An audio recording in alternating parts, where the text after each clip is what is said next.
Hello and welcome to episode 112 of the Unauthorized History of the Pacific War podcast. My name is Seth Perrodin, historian and deputy director here at the Mississippi Armed Forces Museum at Camp Shelby.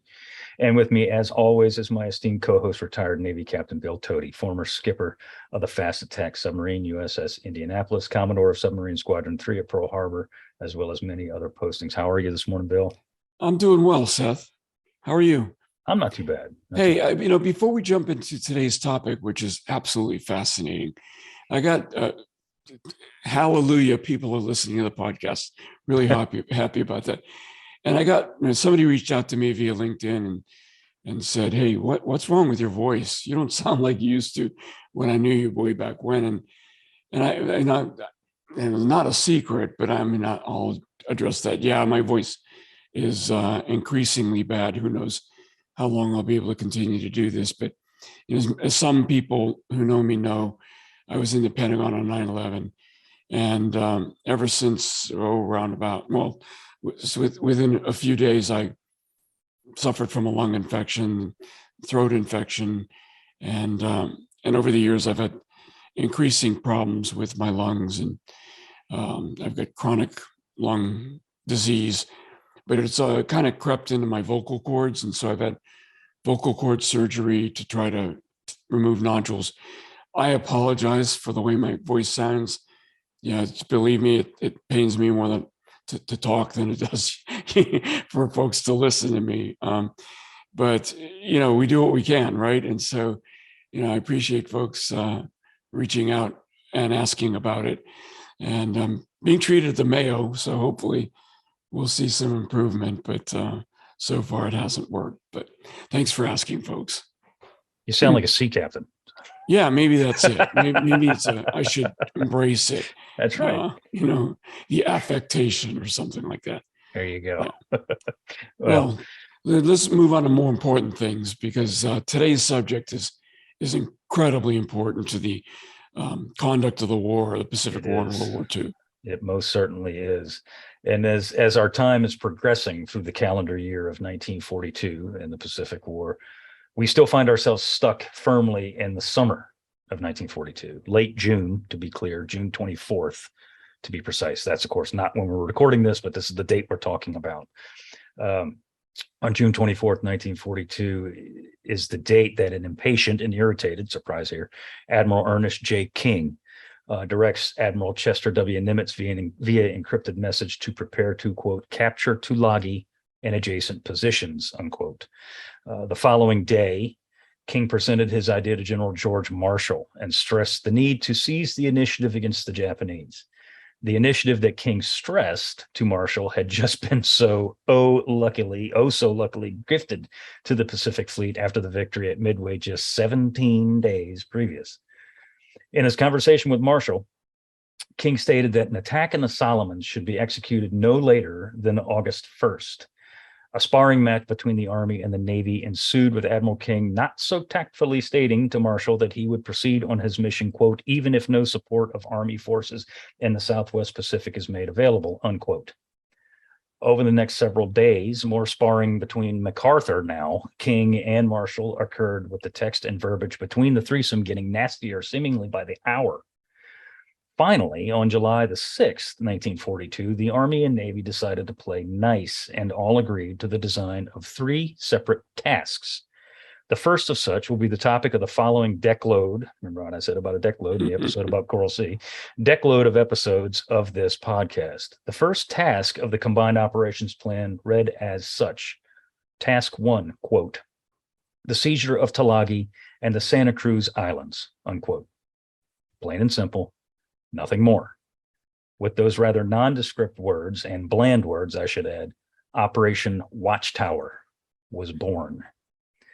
So, Bill, we've danced around the topic of Watchtower through several episodes, talking about Midway, and we even talk about it at Coral Sea because we talk about Tulagi. Watchtower is going to become synonymous with the island of Guadalcanal. Mm-hmm. And the plan, we talked about it last week when we talked about Admiral King. One of the things that I kind of poked at was, something that was not his most shining moment was the rush to get this operation going. Right. And let's talk about that a little bit. It was a rush to move. You know, he had to move. King was impatient. He had to move, and he had to seize the initiative, which is not necessarily a wrong thing, but we No, didn't really have a whole lot of stuff to seize the initiative with, did we? no, and really, King's mind is really revealed, and the way his mind operates is revealed uh, in the way he approaches the campaign at this point forward, because he understood the concept of centers of gravity, which was a Clausewitzian concept. And he knew that the Japanese Navy was probably their most significant center of gravity, because it enabled everything that the Japanese Army was going to do. Without robust and effective control of the seas, the Army was essentially going to be neutered. Right. And so King thought both strategically, in the way one would think in terms of chess moves. We need to move here, then we need to move here, then we need to move here. And in that regard, way more strategic than his nemesis in Australia at this point, MacArthur. Yeah. Because he understood the concept I will call dominoes, right? MacArthur wanted to go kind of to where the Imperial Japanese Army was, without really thinking through, the cascade of moves. But not only did King think in terms of these dominoes from a geographic standpoint, he also understood the importance of the time domain, the continuum, the momentum. He realized that you couldn't have a victory like Midway and then just kind of pause for 6 months, Right. because that time would allow the Japanese to regroup and retake the initiative. We had just been handed the initiative with the unanticipated, I'll say it that way, victory at Midway. Of course, everybody wanted to win, Sure. but nobody expected to win as substantially as we did. And he realized if he didn't move quickly on something important from a strategic standpoint, we would lose that initiative and the pendulum would swing back in favor of the Japanese. So that's what was driving his August 1st timeline. And in theory, at least, the Joint Chiefs of Staff still controlled these strategic objectives. That's why he needed to approach Marshall, not because he thought he needed the Army to be involved, but because he wanted to kind of follow the rules and get JCS approval. But he did, as you said, Seth, say, well, look, I'm going to do this one way or another, with you or without you. What he's effectively saying is, even if I don't get JCS approval, we're doing this. So Right. That's pretty bold. And he must have known he would have Roosevelt as a Navy man. He considered himself a Navy man. Roosevelt's top cover for such a bold move. And again, he's proposing the first major amphibious operation of the war. Right. North Africa hadn't happened yet. Right. And the Army is thinking, wait a minute, a Navy and Marine Corps, operation will be the first. Wait a minute, we don't want that to happen. Right. So I think there was a lot of second guessing going on. And how can we, sadly, right? How can we inter-service, internecine warfare? How can we prevent the Navy from taking the initiative with this amphibious campaign? But I think Marshall finally came to the realization that there were no other alternatives. North Africa couldn't happen without the British, and the British weren't ready. And is it this or nothing? Yeah, and you mentioned the JCS, and it actually, unless I'm wrong, and I don't think I am here, they actually never approved. It was never an approved plan. Yeah, there was never a formal WATCHTOWER, decision memorandum. Right. Right, exactly. We learned so much from this. Oh, for sure. Right. The JCS process for formalizing the approval of campaign objectives evolved through the Guadalcanal campaign. We learned how to do amphibious landings. Mm-hmm. We learned so much about, and this was as it would turn out, at least on Guadalcanal proper, not Tulagi, right, almost an administrative landing, not an opposed amphibious landing. correct. And yet, but we operated as if it was going to be opposed. We learned how to, all the shortfalls of our logistic support to amphibious landings, all the shortfalls of our air support to, and close air support didn't exist really, right. Yeah. to amphibious landing. And this event, I think we both agree that this is not Midway, but Guadalcanal is the pivot in Absolutely. the Pacific War. It's the inflection point after which the tide of the war really does turn in our favor. But it's because all of these learnings, not just Yes. the fact that we eventually prevailed over, what was it, 6 months? 6 months. Yep. Yeah. Yep. Not the fact that we eventually prevailed, but all the things we learned how to do better during the course of prevailing. This is the classroom. Guadalcanal, Operation Watchtower, and to be clear, Operation Watchtower encompasses the landings on Guadalcanal, the landings on Florida, Tanambogo, Tulagi, Gavudu, all that stuff. Battle of Eastern Solomons, Battle of Santa Cruz, all the naval battles, all this falls under Watchtower's umbrella, if you will. Obviously, 95% of these were not planned events, but they all fall underneath this purview. And that's why I call it the classroom, because it informed, Operation Watchtower informed everything that we did from here on out. From naval surface combat, nighttime combat, the use of radar, carrier warfare from here on, amphibious landings, literally everything. Everything. There was nothing. Even submarine scouting. Yes. And submarine interdiction, things Absolutely. like that. Absolutely. Yeah. Now we're going to talk about the Marine Corps, obviously, as we go proceed. Absolutely. And just to set the stage, is important for the audience to recall that at this point in World War II, actually at this point in the history of the United States military, the Marine Corps was not just subordinated to the Department of Navy, was actually subordinated to the Navy. Mm-hmm. The Commandant of the Marine Corps was a 3-star. Mm-hmm. He did not sit on the Joint Chiefs of Staff. Correct. That wouldn't change until 1945, when General Vandegrift, who we're going to talk about significantly during Guadalcanal, became commandant. Yep. And was given a chair on the JCS and given a 4th star. But in every way, the Marine Corps was the amphibious arm. It was the infantry arm and armor and other combat arms of the Navy. Yep. And so in amphibious campaigns, the Navy commanded. This whole doctrine of, well, the admiral will command until the troops are established ashore, then command will shift to the general ashore. None of that doctrine had been really cemented at this point in time. Correct. All of that we're still learning how to do all of that. And the services were not thought of as co-equals.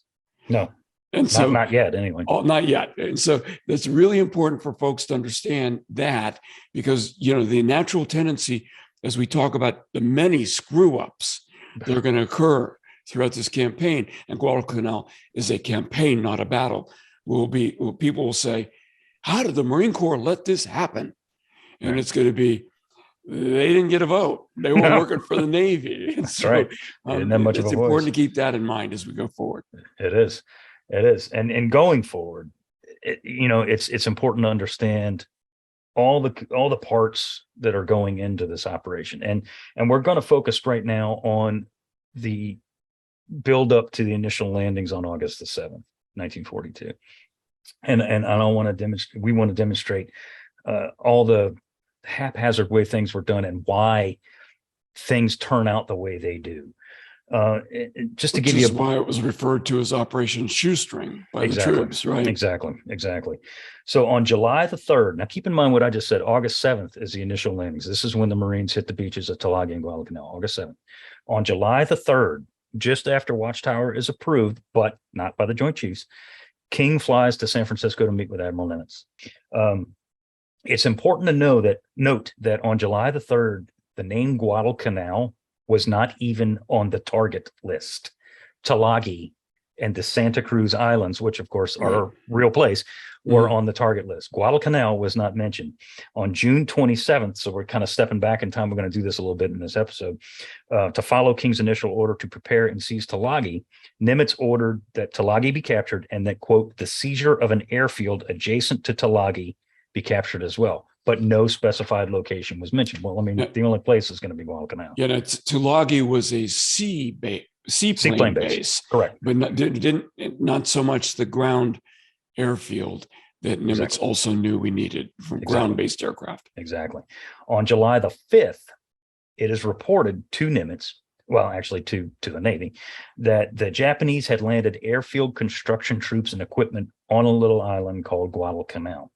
Only then was Guadalcanal added as a target for Operation Watchtower. So Operation Watchtower never was about capturing Guadalcanal, at least from the beginning. Of course, that's where all the focus goes to after this. Also, and this is important to know, that also on July the 5th, the Guadalcanal was given a code name, and this one you're going to hear a lot, called Cactus. Cactus is going to be the center point of everything that happens in the Pacific War for the next 6 months. So why did we even want to take Guadalcanal and Tulagi? Bill, we talked about this on our Coral Sea episode 107, where we say that the Japanese, as you just said, established a seaplane base at Tulagi, and that was to interdict and patrol those sea lanes in and around that area heading towards Port Moresby. Even after the defeat, the strategic defeat of the Japanese at Coral Sea, Port Moresby never really was taken off their list of objectives. They tried to do it over land through the over the Owen Stanley Mountains, which they just changed from a sea-based attack to a land-based attack over them. But Tulagi was still an important place. Once the Japanese established a seaplane base at Tulagi in May of 42, that base could disrupt, as I said, the sea lanes between the United States, Hawaii, Fiji, Samoa, and most importantly, Australia. The fact that any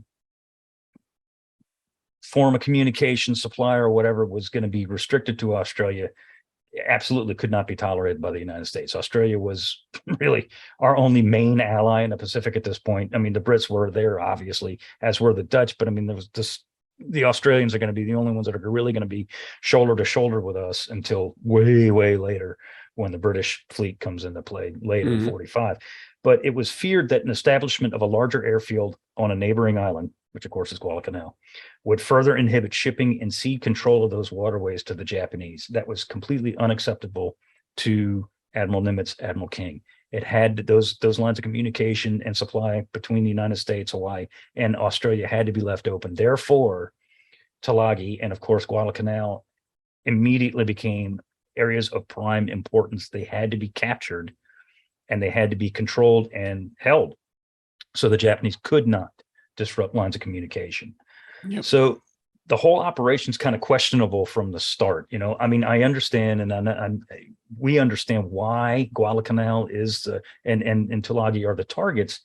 And I say it's questionable because there's a lot of things that are thrown in here: leaders, lack of support, too much of one thing, too little of another. That is just, you can tell this is our first time at bat, you know, doing this. Well, King's urgency caused us not to be as prepared for the invasion as we should have been. And that would cause a myriad of problems, mostly logistic. But, you know, it would also cause us to be forced to meet, you know, meet the fleet at sea battle. With, you know, before we had fully figured out, as you said earlier, nighttime engagement Tactics. Doctrine, right? Yeah. Tactics, yeah. And so, and we learned very quickly that the Japanese were better at it than we were. Big time. You know, to the extent that they even selected sailors and that demonstrated better night vision to do their targeting for night campaigns and operations.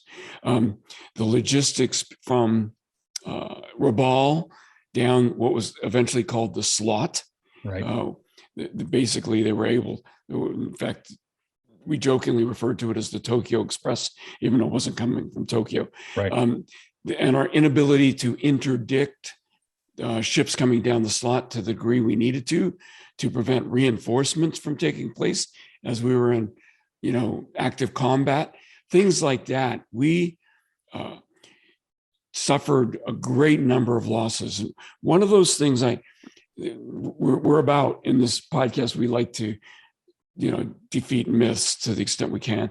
One of the myths that it was a very painful Marine Corps victory.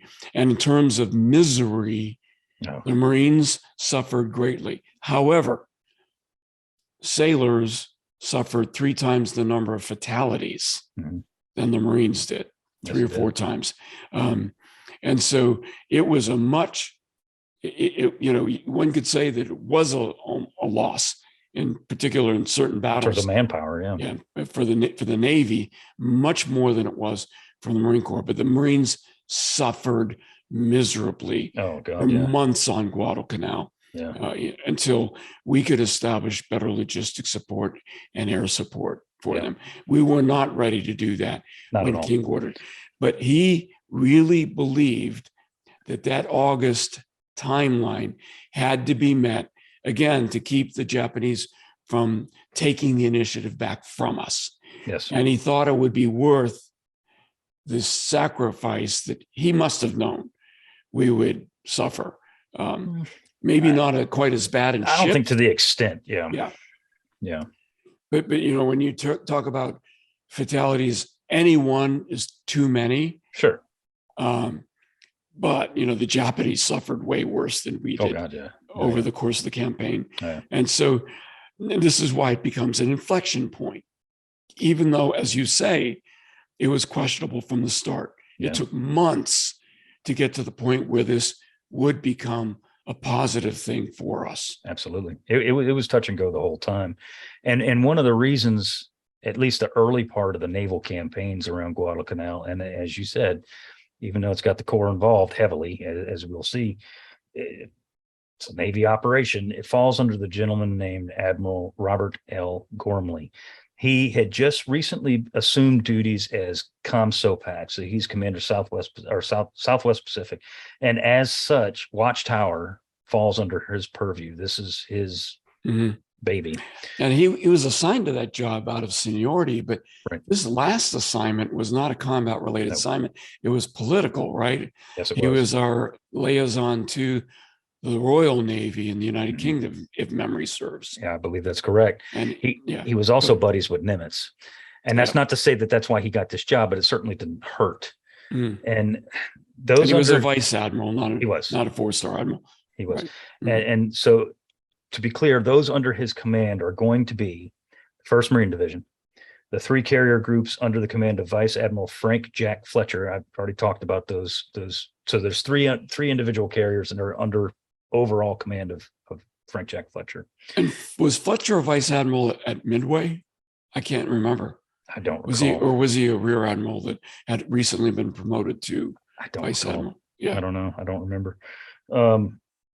As well as the South Pacific Amphibious Forces under Rear Admiral Richmond Kelly Turner, as I'd mentioned. All of these forces would be theoretically supported by land-based air under Rear Admiral McCain. And that is John McCain's senator grandfather. Correct, exactly. Because both his grandfather and his father were admirals. So exactly. His nickname was Sock McCain, as I recall. It was Sock or Slew. I forget which one. Slew. That's Slew. Right. Slew. Yeah, Slew. Yeah. As well as, aside from Rear Admiral McCain's land-based air, he's also got, this is Gormley now, Allied Air Forces Southwest Pacific under MacArthur and General Kenny. These all are part of his web. Upon receiving the orders, and this is so vitally important to know how he reacts to this, upon receiving orders to seize, quote, Tulagi and adjacent positions, unquote, from Admiral Nimitz, Gormley immediately showed what would be his calling card, which is pessimism. Not what you want to hear from a leader. You don't want to hear, oh, crap, we can't do this, from the guy in charge. You want to hear, oh, yeah, we'll get this done. I mean, obviously there's more to it than that. And you want them to believe it, by the way. Exactly.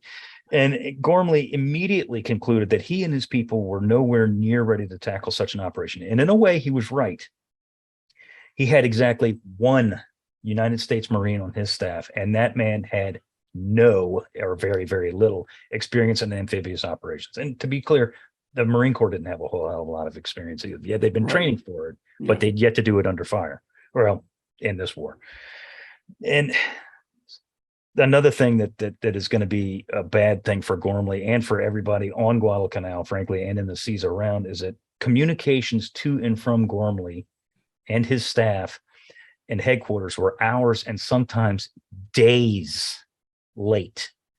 And to me, that's absolutely inexcusable. When you are theater commander and you're the head banana, if you can't get communications in and out in a proper time, that's an issue. Well, again, folks are going to say, how could that be possible?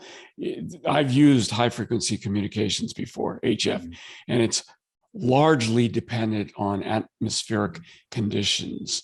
The height of the ionosphere, for example, and it determines how the HF waves are reflected. So you could be in an HF null area, depending on the atmospheric conditions. From 1 hour to the next, things can change drastically. And he's on a ship in New Caledonia. Correct. And, if he doesn't get the message, it's not clear. He doesn't know the message was coming in. He doesn't know to say, hey, I didn't get the message. Oftentimes they have to be, relayed flown in or relayed through Australia, through the radio stations in Australia. And so it was horribly inefficient. And but therein lies one of the problems, though, is that Gormley never made himself, and will never throughout the campaign, his entire time in that area, in this chair, never makes himself visible on the island of Guadalcanal. Not one time. Didn't never visit a single time. Not once. Nimitz visited more than he did. So did Halsey. So within days, and we'll get to that. Taking command. We're jumping ahead, but within days, things start to change. But anyway, this is again of primary importance here. Intelligence going into this operation was virtually nil, and I mean that from the depths of my soul. I mean, there was literally hardly any information at all prior to this operation. The charts for the seas and the islands themselves were sometimes over 100 years old. And people can say, well, the islands can't change after. Yeah, dude, they do. They actually do, Yeah, they do. So, by the way, Seth, that's not all that unusual. In the 1980s and 90s, I was operating in some areas of the Pacific where we were relying on soundings that were taken in the 1800s. Oh, my God. This is the 80s and 90s. It's better now. But, before GPS, it was really hard to get to know where you were. So, yeah, this doesn't surprise me at all. Maps of Guadalcanal were from 1910 charts.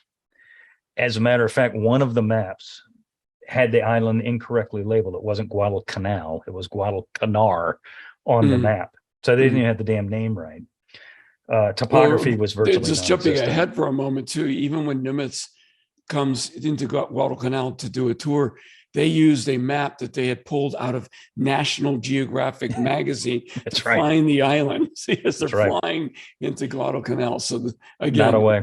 It's terrible. Yes. Not a good way to start. No. Air power, or lack thereof, was a major concern, and this is going to factor in huge to the operations that are following here. Major concern before the operation even began. There were no American land bases close enough to Guadalcanal to give constant air support.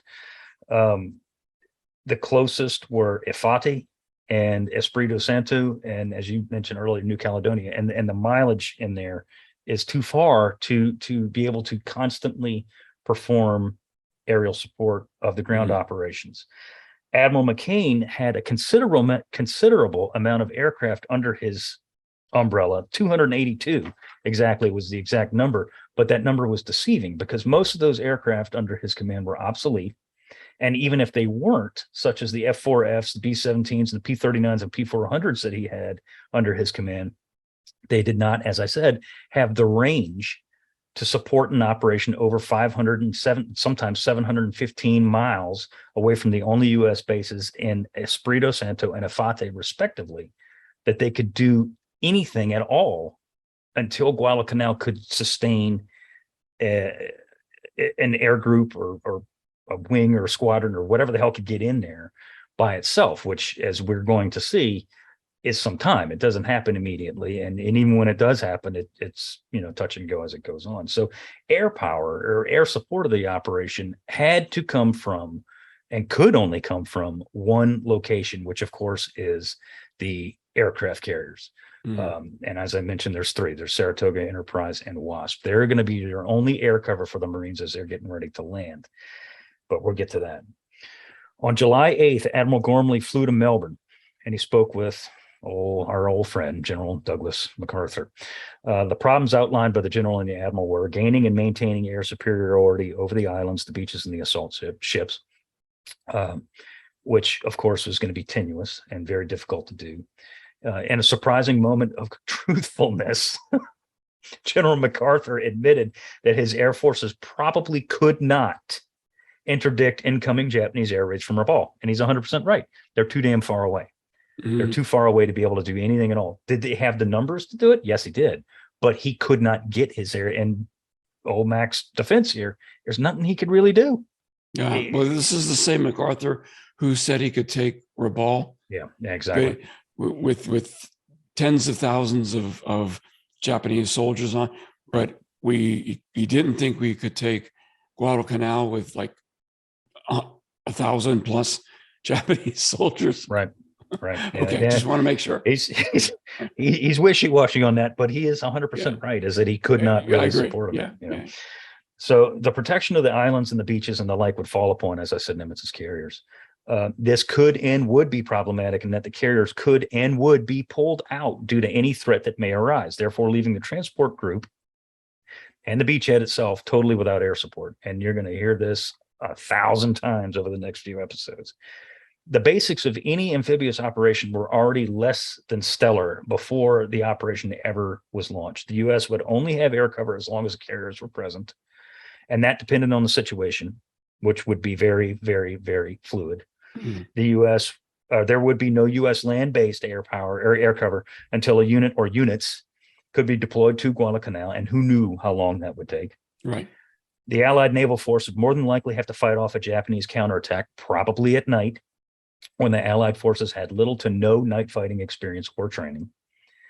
The assault troops would have to be properly trained for not only an opposed amphibious landing — it was thought Guadalcanal would be an opposed landing — but a sustained occupation and defense with the prospect of little to no reinforcement immediately coming. I mean, this spells out disaster. Intelligence on enemy troops ashore, their number and strength was severely lacking. It was estimated there could be anywhere upwards of 10,000 Japanese on the island, which of course was not the case. But I mean, again, it goes back to the intel or lack thereof. We're going into this blind. We're literally going into this with both hands tied behind our back before we ever set foot on the sands of Guadalcanal. Right. And this is just not how you want to start.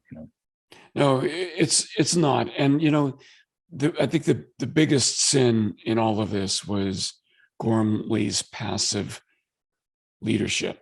Or lack of leadership, actually, right? Because we're going to talk about several conflicts in a moment between other subordinate leaders to Gormley, and not weighing in decisively to settle the arguments and give definitive guidance as to what the priorities ought to be was his greatest failing, and would ultimately lead to his demise. But absolutely, there was just so much going on here. Nimitz, through Midway, had used this concept that he referred to as the principle of calculated risk, right? Where don't go into situations where you can risk taking more damage, an inappropriate amount of damage, particularly to the carriers, than you can inflict on the enemy. In this case, it's not clear to me that folks understood or realized or you know, manifested the reality that that calculated risk, algorithm changes the moment you have troops ashore. Absolutely. Right. And the whole aspect of how you're measuring risk it needs to be modified. And it appeared to me, when you look at the battle in historical context, particularly as it pertains to Fletcher's, what he's going to say about how long he's willing to risk the carriers, right, that nobody had clarified what the priority needed to be for him. That's abundantly clear. Yeah. And it was no longer protection of the carriers at all costs. No. Right. So nobody made that clear. Right. And Fletcher didn't make Gormley didn't make that clear to him. I don't know that Nimitz even realized that these problems were developing, because I do believe Nimitz would have clarified this for him. But I think he had too much faith in his friend Gormley. I would agree with that. I would agree with that. And you mentioned ground troops. You mentioned, Marines. We've talked about the Marine Corps really for the first time in this podcast, and certainly won't be the last. But let's talk about the people who are going to be doing this. Let's talk about the people that are going to be making this assault. The assault troops selected for this operation are going to, and this includes Tulagi and Guadalcanal, are members of what will soon become called, and are called for the intents and purposes of what we're talking about here, the 1st Marine Division, nicknamed the Old Breed. They're under the command of not to be confused with the Old Guard, which is an Army. Right. Right. So, exactly. Yeah. Well, I think you'd have a hell of a bar fight if you brought that up between two members of those units. So 1st Marine Division, 1st MARDIV for short, is under the command of a Major General named Alexander Archer Vandergrift. Vandergrift is 57 years old at this time. He's been in the Marine Corps for 34 years. And he is... Which is old for a 2-star by today's standards. Yeah. But back then, people stayed in the Navy Marine Corps longer, and promotions were generally limited in the interwar period. And so it is not uncommon to have somebody in their late 50s with 1 or 2 stars, or even as a captain or a colonel. Yeah, not at this point in the war. Later on in the war, you've got 24-year-old colonels. Yeah, but not now. Right, not now. And Vandergrift is, if the good Lord could have handpicked somebody to be the CEO of the 1st Marine Division for this specific operation, he would have chosen Archer Vandergrift. The guy is wickedly smart. I mean, he's bordering on genius. He really is, or was. God bless him. He was incredibly smart, intuitive. He could grasp a situation within seconds and figure out exactly what had to be done, who needed to do it, when, how, where, why, and with what material, which are the hallmarks of a good commanding, an excellent commanding officer. I've always observed that the best Marine generals are incredibly smart and articulate, but they all pretend to be dumb, the simple country boys.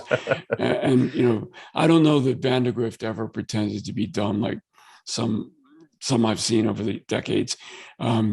He was absolutely, and if you need any convincing about that, just read his speech called the Bended Knee speech, which occurs after the war is over, when he's a commandant.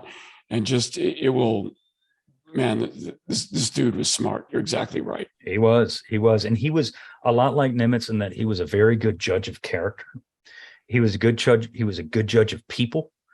And he had a knack for putting the right people in the right place at the right time. And I'm not talking about putting A company on the ridge over here. I'm talking about commanding officers. Right. And if you look at the leadership of the 1st Marine Division, and we're going to lump in the 1st Raider Battalion too, because they are working in tandem with the 1st Marine Division.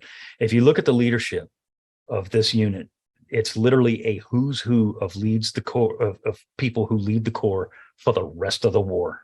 I mean, Chesty Puller, Merritt Edson, Merrill Twining. I mean, people, Rupertus, Pedro del Valle. I mean, it's a who's who right. of Marine Corps commanding officers for the rest of the war. And they all cut CGs, their teeth. Yeah. commanding generals. Yeah. Yeah. They all cut their teeth on Cactus here. The 1st Marine Division, let's be clear here, even though they were called the Old Breed, they were a brand new unit. They just recently formed.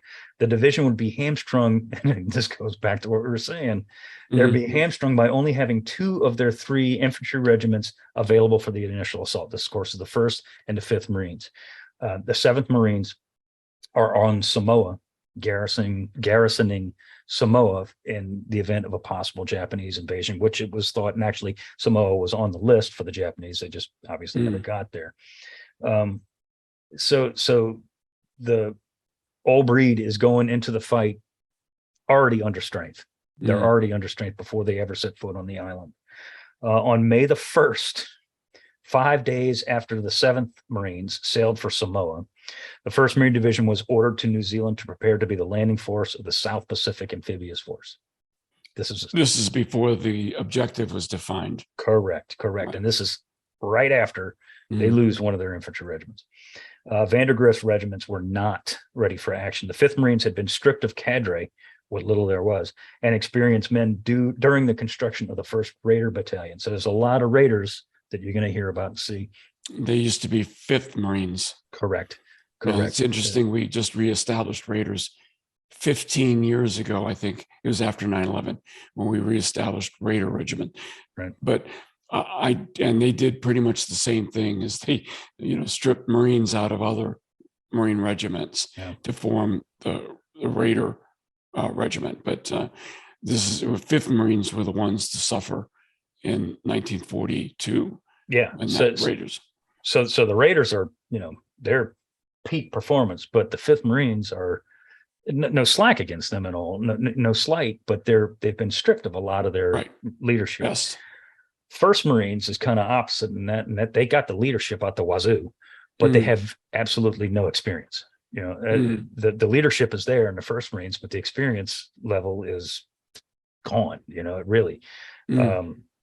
The bright spot for the 1st Marine Division at this point is the 11th Marines. Of course, that's the artillery regiment of the division. They were highly proficient. No, they had not seen combat yet, but I mean, firing artillery is firing artillery. These guys were deadly accurate. They could put out volleys, with incredible rapidity and accuracy, and they were equipped with some of the newest artillery. We'll talk about some of the equipment that the Marines used once we get a little bit further down the line, which was of World War I vintage. But the 11th Marines were not. Like, they had the most modern artillery. They had the most modern equipment that they needed, that they absolutely had to have. And this will be vital throughout the campaign, through several land battles. They really do save the infantry's bacon several times. Their armor was pretty pathetic, though, right? Their artillery was good, but their armor was antiquated, as I recall. I don't necessarily want to say it's antiquated. It wasn't what it would be later on in the war. They went to Guadalcanal with Stuart tanks, which is a light tank, which in Europe, proved to be, a death box. Yeah, useless, absolutely useless. But in the Pacific, we weren't shooting at Panther tanks and Mark IVs and Tigers. We're shooting at Japanese Hagos, and the 37 millimeter on the Stuart was okay. It did the job, but was it what it would be later in the war? Of course not. It was used against a lot of infantry. Yes, it wasn't accompanied by armor, and they were pretty effective in that regard. Yeah, in that regard, yeah, absolutely. The vast majority of the Marines that were assigned to the 1st Marine Division at this time were very, very young. The average age of the division at this time is 19, despite the name, the Old Breed. The average age of the, Johnny-come-lately United States Marine is 19 years old in the 1st Marine Division at this time. Most of these guys are post-Pearl Harbor enlistees who believed in the Marine Corps' motto, first to fight, and they would certainly be that very thing, the first to fight.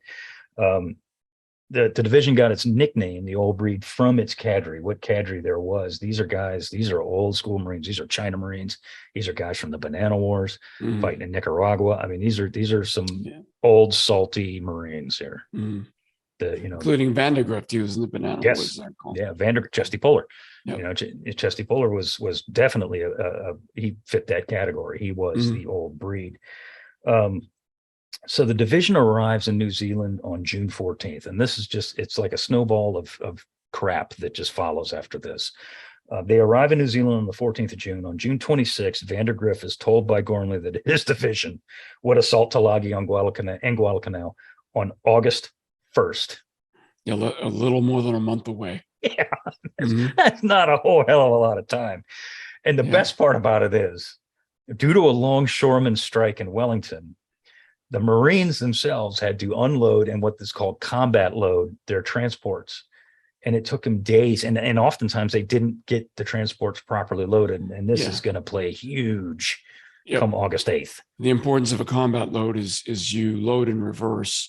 Right. So the first things, the thing you're going to need earliest, go on the ship last so that it comes off the ship first.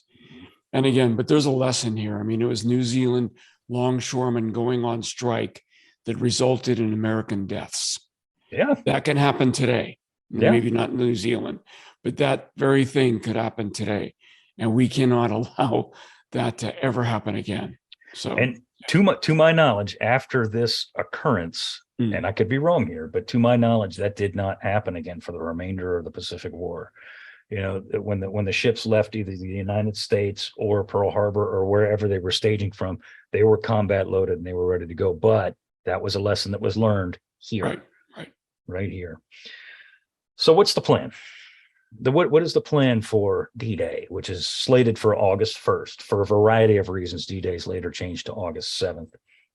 And what's the plan here? But what are we looking at? We're looking at 2 infantry regiments assaulting Guadalcanal. That's going to be the 1st and the 5th Marines. And they are told that it is going to be an opposed landing, and we'll get into detail on that August 7th and the following actions in a later episode. But we hadn't matured enough to have Higgins boats and things like that. These not Marines, that you'll see, these Marines are landing basically and having to climb over the side of the landing craft to get on the beach. Well, and that goes back to that lack of preparedness. We were landing Marines on August 7th, and there were LCVPs. There were a few, not very many. There were a few, but we were landing them in what's called LCPLs, landing craft personnel. And you're 100% right. These are the Higgins boats, and they were made by Andrew Higgins in my hometown of the city of New Orleans, Louisiana. And they were made to run up on the beach or of an island or river or whatever it may be, and guys are supposed to spill over the sides. It works, but is that the best way to get it done? No, but that's all we had. Yeah, that's all we had. And it goes back to the lack of preparation and the time in which this operation is executed. The objective for D-Day for Guadalcanal is the airfield and what would be known as Grassy Knoll. And this goes back to the lack of intel and the lack of proper maps and charts. Grassy Knoll is actually Mount Austin on the island, and Mount Austin is way the hell away from the airfield. It is not close. It is not an attainable objective on D-Day. It's just not. But is it high ground? I mean, is it? It is. So it could cause the airfield to be vulnerable via artillery fire, I guess. So and it does. It's probably a reasonable objective. Absolutely. Should have been like within the top 2 objectives for this invasion? Probably not. Not at all. Not at all.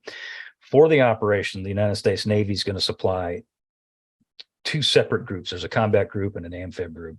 The combat group, as I've mentioned before, is going to be 3 aircraft carriers: Enterprise, Saratoga, and Wasp. This is the second Wasp. Or, I'm sorry, my fault. The first Wasp, CV7. Yeah, so it's CV3, CV6, CV7. 1 fast battleship. This is the first time that the fast battleships pop into the Pacific Fleet. This is USS North Carolina, BB-55. She's the first fast battle wagon that comes back into the fleet. So this is the first time that a battleship is going to be part of a combat group in the Pacific War at this point. North Carolina, Washington eventually shows up too, right? Well, there's a whole slew of them that show up. But of course, Big Wash is she's the nautical assassin that we'll talk about come November. Later. But she definitely shows up.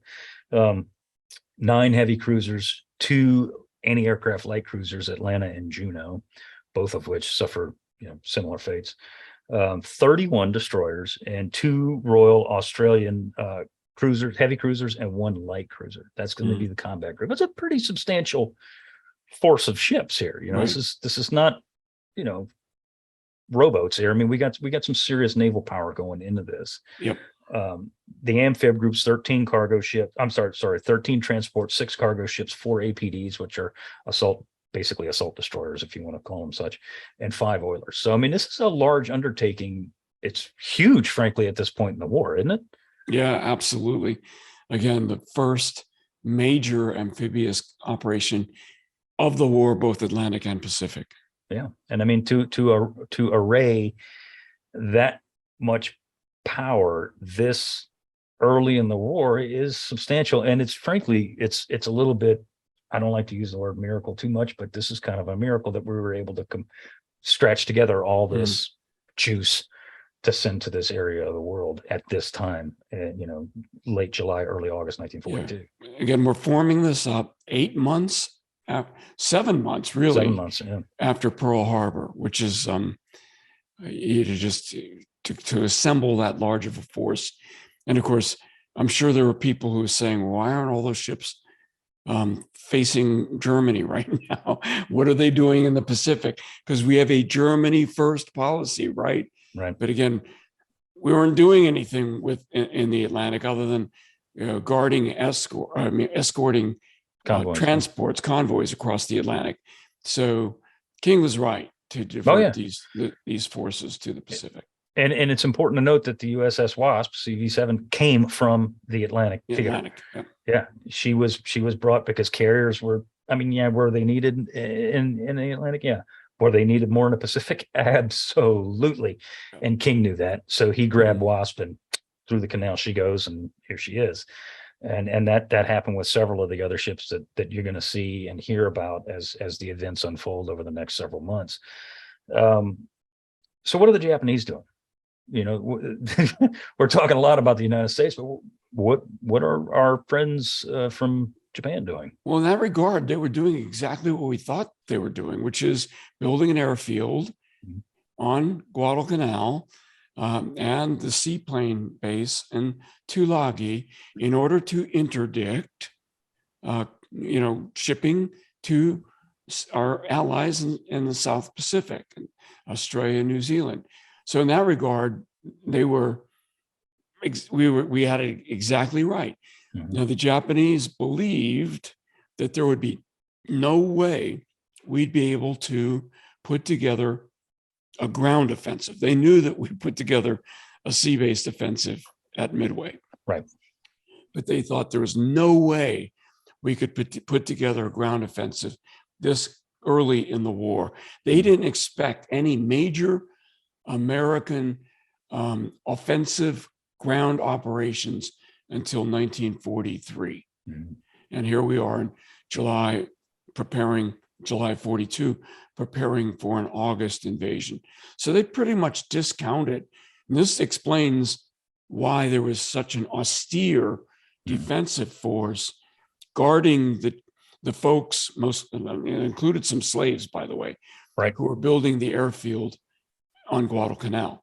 It was fairly, if they anticipated more appropriately our reaction to that construction of the airfield, they would have built up their forces, and we would have been in big trouble. Yeah, and I mean, that's 100% right. They did not expect any kind of offensive action by us at all, and certainly not in the Solomon area.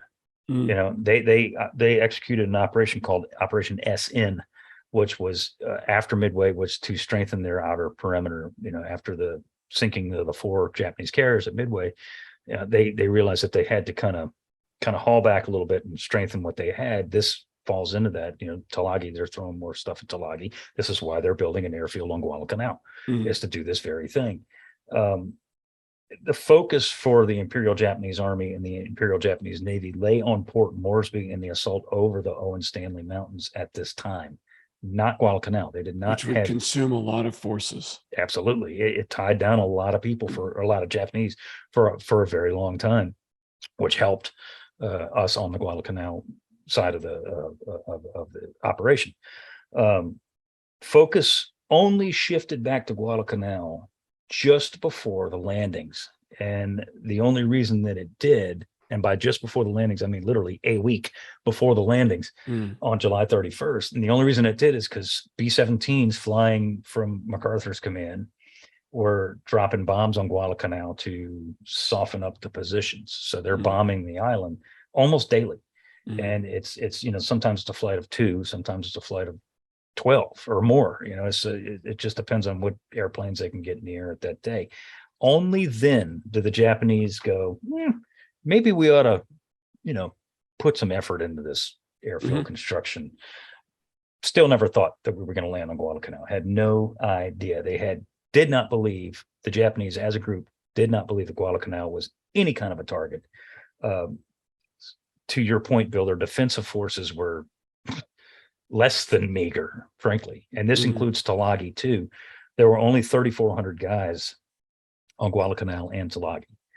So and we were landing with about 10,000 Marines, as I recall. A little bit more than that if you factor in the artillery, but still, I mean, far outnumbered the defenders. And on Guadalcanal alone, there were only 2,500, exactly 2,571 men on Guadalcanal, and some of those were Korean forced laborers. They weren't even fighting men. Slaves, slaves, for all intents and purposes, yes. So as far as the Imperial Japanese Army is concerned, they were not ready for anything at all in the Solomons area, well, and Guadalcanal, Tulagi. The Imperial Japanese Navy, however, was a little more prepared. They had, their island base at Rabaul was, a beehive of activity, and would be, an anthill of activity, frankly, in the next several months. They were ready to go. They had, if we were to strike in the Solomons area, they could and would send a surface force out to interdict our shipping literally within 24 hours. And that was not something that we were prepared to deal with, as our listeners will most certainly learn. The kickoff, July 26th, our fleet rendezvous off Koro and the Fiji Islands. And this is very important. That afternoon, Admiral McCain, Richmond Kelly Turner, Crutchley, and Vandergrift all met aboard USS Saratoga with Frank Jack Fletcher, conspicuously apt to discuss the entire operation, the entire landing plan. And Gormley, right? Because he's the commander. He should be there. He should be, but he wasn't. And this is what I'm talking about. This is the whole thing here. Conspicuously absent was Gormley. He wasn't there. He sends his aide, who's a guy we'll also hear about in the future. Oh, good God, his name just slipped my mind. Callahan. Callahan. Dan Callahan. He sends his aide out there to represent him. His deputy, not his aide, but you're right. 100% right. 100% right. Sends him out there to represent his interests. Right. And it's not what you need to do, Such is the result of this meeting that Gormley was deprived of any real operational plans of the overall operations until September, because he himself did not attend this meeting. And we already mentioned the communications. Oh, so they moved the landing to September? No. But that's the point. So they went forward with the landing without any. Yeah, that's the point. That's guidance from the commander. Got it. Exactly. Yeah. So Fletcher leads the meeting. This is the same Fletcher from Coral Sea. This is the same Fletcher who from Midway who gets the Yorktown shot out from underneath him. Vandergrift took extensive notes in this meeting.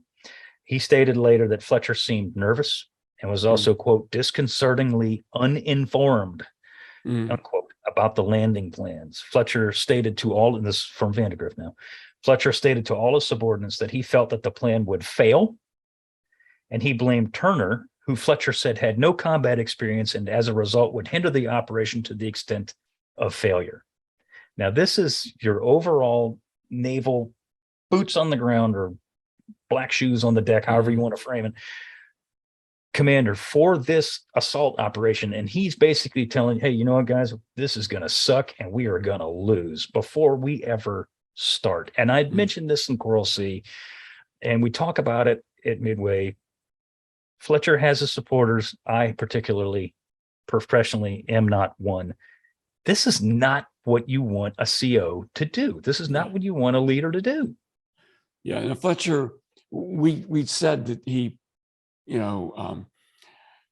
composed himself well during Midway, right, and graciously allowed Spruance to take overall command when his carrier was shot out from under him and he had to shift his flag. And that's all good, right? It was, sure. He kind of subordinated his ego. One wonders, shouldn't he have been basking in the glory of that great Midway victory? Because history hadn't written Spruance as the author of that victory yet. It was still Fletcher's command. Midway was, and we won, right? And so for him to come into this planning session for Guadalcanal with essentially his tail between his legs, despite the major victory that he had just taken part of, if not led, is really bizarre in my view. It is. And you got to wonder if there was some sort of, I mean, I'm not a psychiatrist, but Right. You got to wonder if there was some sort of psychological thing going on here. If he was irritated at somebody, if he felt left out of something, I don't know. But that's certainly not something that someone who, as you said, was somewhat successful to walk in and say, guys, this is not going to work. We're going to lose. We're going to get a lot of people killed. And this just sucks. And it's your fault, Turner, right? Yeah. Was he stung by Spruance, his subordinate, 2-star subordinate at Midway, and the glory that Spruance seemed to get? I'm not going to let Turner get the same kind of glory. I'm going to put him in his place now. It's really bizarre, and I can't figure it out. And because the same claim could have been made about Spruance before Midway, a lack of combat experience. Oh, and by the way, he's not a carrier guy, and all of that.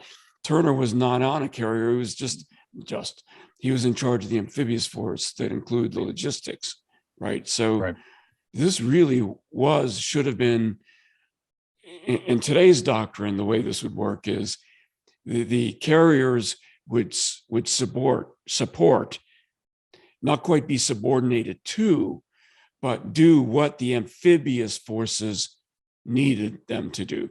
Yeah. In this case, it was the commander of the carriers deciding for the amphibious commander, this is what I'm going to give you.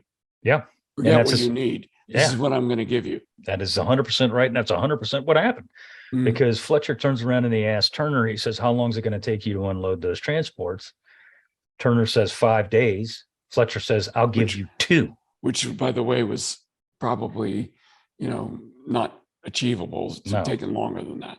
Probably not. Because of the fact that they weren't loaded properly in New Zealand. But Fletcher says, I'm going to give you 2. Right. I'll give you air cover 2 days. What? Yeah. He later says 3. He later says, I'll give you 3 days. To 3. But gracious. Yeah. I mean, and I can get it to a point that Fletcher did not want to leave his carriers, in a stationary location, because that's going to become torpedo bait for submarines, right? Of course it will. But to just basically walk into the initial kickoff meeting of this operation and say, you want 5 days? TS, you got 2. You know what? I'll be a good guy. I'll give you 3. Yeah. It's just not a good way to do things. Failure to understand the objective, failure to define success. What does success in this battle look like? It looks like the troops having established themselves ashore and having a sustainable train of supplies that will continue to keep them operationally effective. Yeah. And he didn't understand that. He didn't understand it. And frankly, he man, we'll get to it. Yeah. We'll get to it in further episodes because there's a lot to talk about. There's a lot to unpack about the operation that happens in really a short amount of time, from D-Day to Savo Island, the debacle at Savo Island, and that's going to be its own entire discussion. But, there's a lot to unpack here, and a lot of the blame, to a point, Fletcher was ordered to keep his carrier safe, which he did for the most part, but you gotta support those guys on the ground, and he really failed This to do is that. the beginning of the great mythology, I'll call it that has emerged around the Navy running away, Right, and leaving the Marines in limbo. right, It's partly true, but to an extent. yeah, To an extent. but it starts with Fletcher. It does, and it falls on his shoulders, at least in this beginning part of this operation. And as we'll see over the next several episodes, once we lose control of the seas that we frankly never really had, it takes a hell of a lot of blood and a hell of a lot of ships shot full of holes to gain final control over those seas, with a hell of a lot of help from the airfield on Guadalcanal, which we'll get to. Regardless of the inauspicious start and the planning or lack thereof, the intel or lack thereof, the operation's underway, and ain't nobody on earth going to stop this sucker. Operation Watchtower is going to happen, and it is. The fleet is at sea. The Marines are aboard the transports. The ammunition, such as it is loaded in such a way. It's happening. The fleet is on the way to the Solomons. First stop Tulagi, right after that Guadalcanal, on the same day. And it is what it is. At this point, it is what it is. So we're going to wrap it up. In the closing, I want to read to you guys, to the listeners here. This comes from the official Marine Corps history that states regarding the beginnings of Operation Watchtower, quote, "Seldom has an operation been begun under more disadvantageous circumstances," unquote. And I cannot think of a more appropriate way to wrap that up. I don't know about you, Bill. What do you think? Oh, I agree. Absolutely, horrific things are about to happen. It's hard to believe that when you hear about all of this, that this ends up being a very costly American victory.